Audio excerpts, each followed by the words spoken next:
안녕하세요. 수익의 달인 수달스탁입니다. 2021년 2월 16일 오전 장미리 보기 시간입니다.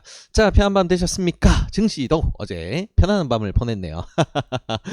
유럽장 같은 경우에는 어제 굉장히 이제 강세로 마감을 했습니다. 미국 정규장이 어제 이제 대통령의 날 휴장으로 인해서 휴장을 하는 와중에도 굉장히 좋은 흐름 보여졌고요. 미선물 지수들 같은 경우에도 굉장히 우호적으로 잘 마감이 됐어요. 그래서 전체적으로 강세장이 계속해서 잘 이어지고 있다. 그리고 한국장에서도 어제 좀 특이점이라고 볼 수 있었던 거는 코스닥에 들어온 자금들이었습니다.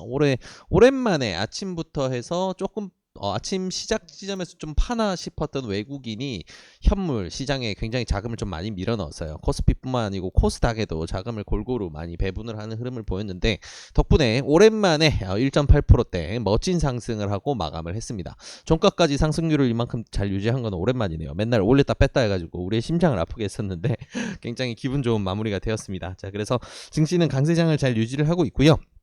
이런 흐름들이 계속 이어지고 있는데, 자, 중국장 같은 경우 아직 춘절 휴장이 계속 이어지고 있어요. 그래서 휴장도 끼어 있고, 그리고 이번 주 같은 경우에는 금요일 이제 미국장 옵션 만기가 다가오고 이러다 보니까 슬슬 이제 연휴가 끝나고 돌아오는 주요 장세들과 이런 흐름들 때문에 변동성이 생길 수는 있기 때문에 조심은 해야 됩니다. 다만 이제 뭐 강세장 흐름이 워낙 강하기 때문에 뭐 단기간 내에 갑자기 꺾인다든가 이런 흐름이 나올 가능성은 그렇게 높지는 않고요.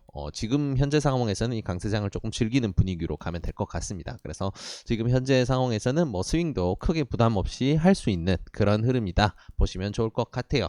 그래서 뭐 어제 특히나 이제 뭐 카카오라든가 네이버라든가 IT줄도 분위기가 워낙 좋았는데, 특히나 이제 어제 뉴스도 짚어드렸다시피 이제 삼성발 파운드리 좋은 뉴스가 있다 보니까 반도체주들 굉장히 뜨거웠죠. 코스닥의 스파 반도체라든가 뭐 다른 이제 주요 원익 IPS라든가 반도체 종목들이 굉장히 강세를 보이면서 이 코스닥 지수를 좀 캐리를 했습니다. 그래서 코스닥에는 상한가 종목도 굉장히 많았고 초강세 흐름이 나왔네요. 그래서 이런 강세 흐름이 쭉 이어지면 우리가 매매하기 편할 테니까 이런 흐름 당분간 좀 이어졌으면 좋겠다라고 생각을 하면서 오늘 장을 또 대응할 준비를 해봅니다. 오늘은 특별한 뉴스가 그렇게 많지가 않아서 오전장 미래보기 굉장히 짧게 끝날 수 있을 것 같아요. 일단 주요 뉴스로 꼽아볼 수 있는 내용들 조금 짚어보도록 할게요.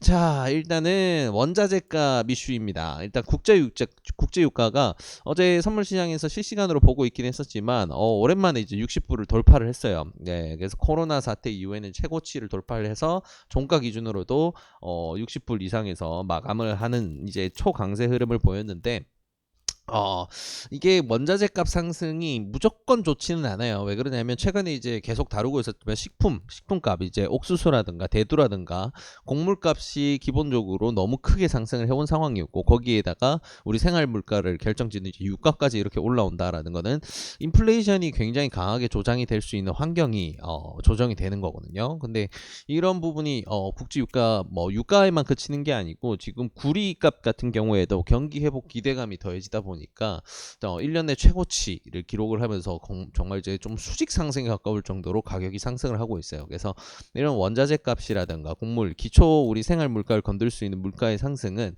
일단 어느 정도 상승했을 때는 생활 물가가 이제 어느 정도 이제 생활 물가가 아니고 이제 경기가 우리가 생각하는 이제 생활 경기가 굉장히 이제 회복이 될 수 있기 때문에 그 기대감으로 오른다라고 긍정적으로 받아들일 수 있는 부분도 있는 반면에, 너무 가파르게 오를 경우에는 좀 급격한 인플레이션을 불러올 수 있기 때문에 화폐 가치에 문제가 생겨서 환율이 뒤흔들리고 그로 인해서 증시에 충격을 줄 수가 있어요. 그래서 너무 가파르게 오르니까 조금 폭풍이 걱정이 되긴 하네요. 네, 그렇습니다. 아마 이제 예전에 코로나 사태 터졌을 때 선물 시장도 유심히 보시던 분들은 그런 뉴스들 보셨을 거예요. 유가가 가장 이제 근원물 이제 2월 달에 최저점, 지수 최저점을 찍었던 시절에 작년 2월이죠. 작년 2월에 지수 최저점을 찍었던 시절에 그때 기준으로 해서 그 유가가 사상 초유의 사태, 마이너스 유가를 기록하는 사태가 있었습니다.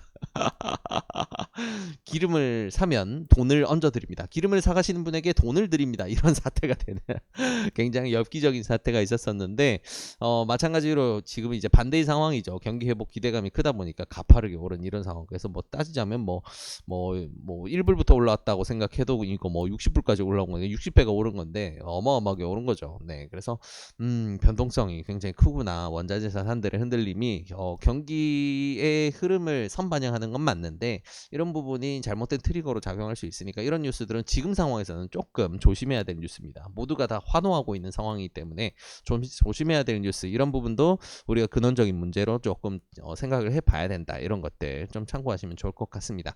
자, 그리고 추가적으로 뉴스는 이제 백신 뉴스를 좀 봐야 되는데 어제 오전장 미리 보기에도 짚어드리다시피 어제는 이제 질병관리청의 이제 중앙 방역대책본부에서 발표가 있었죠. 그래서 아스트라제네카 백신에 대해서 한국에서 접종을 어떻게 할 것인가에 대한 발표를 했는데 65세 이상에 대해서는 임상 데이터가 좀 부족하기 때문에 일단 보류를 하고 26일부터 접종을 개시를 하는 거는 그대로 유지를 한다. 이런 식으로 마무리가 되었습니다. 그래서 현재 한국에 이제 확장적으로 들어올 수 있고 풍목허가까지 마무리된 건 아스트라제네카 백신밖에 없기 때문에 선택의 여지가 좁은데 유럽의 이제 주요 국가들에서 65세 이상의 투여에 대해서 조금 꺼려하는 분위기가 만들어지다 보니까 아무래도 한국에서도 이런 부분을 참고할 수밖에 없었나 봅니다. 그래서 이런 식으로 방향성이 잡혔고 재밌는 거는 이런 뉴스가 나와도 주요 종목들이 오히려 이제 하방으로 흔들린다던가 그런 흐름은 상당히 제한적이었어요. 오히려 수급이 좀 더 개선되는 흐름을 보이더라고요. 그래서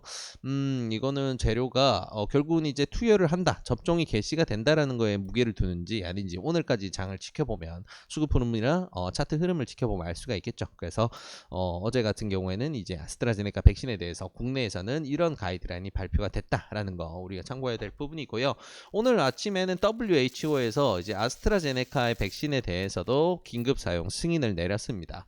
앞서는 이제 화이자 백신에 대해서만 긴급 사용 승인을 내려줘서 화이자 백신의 신뢰도가 뭐 전 세계적으로 좀 높게 처지는 이런 흐름을 만들었는데 WHO의 결정이 굉장히 많은 영향을 미쳤죠. 근데 이번에는 아스트라제네카 백신에 대해서도 긴급 사용 승인을 내리면서 뭐 연령 제한을 둔다든가 그런 거 없이 특히나 이제 지금 아스트라제네카의 백신을 생산하는 주요 거점이 한국의 SK바이오사이언스와 인도의 세rum 인스티튜트 이 두 기업인데 이 두 기업에 대해서 각각 사용 승인을 내렸습니다. 그래서 긴급 사용 목록에 들어갔다라는 거 굉장히 고무적인 내용으로 볼 수가 있겠네요. 그래서 지금 이제 백신 시장에서는 하나의 또 이슈로 슬슬 자리 잡기 시작하는 게 남아공 변이 코로나에 대한 부분입니다. 지금 변이 코로나가 이제 나오는 부분에서 이 변이 코로나들에게도 이 백신이 효과가 있느냐, 그리고 지금 개발하고 있는 백신들도 그 치료제 같은 경우에도 효과가 있느냐, 이런 부분에 대해서 이야기가 굉장히 많은데 이 부분이 또 한 번의 코로나 충격을 만드는 이슈가 되지 않았으면 하는 개인적인 바람입니다.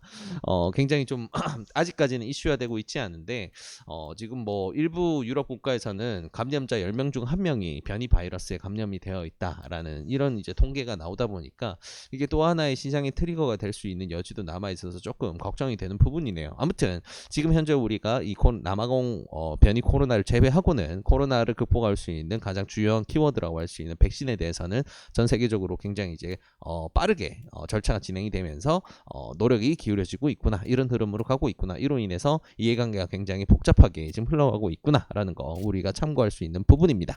자, 그래서 오늘 시장 상황과 뉴스도 좀 짚어봤는데요. 뭐 주요 뉴스는 뭐 딱히 중요하게 시장에 큰 영향을 미칠 내용은 없고 그 외적으로 봤을 때는 일단은 강세장이 잘 유지가 되고 있으니 이 강세장을 즐기자. 그 대신에 우리가 이제 스윙 타점 같은 걸 잡을 때는 너무 고점 구간에 올라타는 건 조금 조심해야 되긴 합니다. 강세장이 계속해서 이제 이 정도 수준으로 해서 이어지지 않고 좀 흔들면서 간다라고 하는 가정도 지금은 필요한 상황이거든요. 그래서 그런 부분을 생각을 했을 때 강세장을 즐기되 조금 타점은 보수적으로 잡아 들어가는 거를 우리 목표로 하자, 이런 식으로 정리하면 좋을 것 같습니다. 자, 이 내용들 바탕으로 해서 오늘도 좋은 결과 있으시길 진심으로 바라겠습니다. 이 영상이 도움이 되셨다면 구독과 좋아요를 통해서 저희 수달싹을 응원해 주시기 바랍니다. 감사합니다.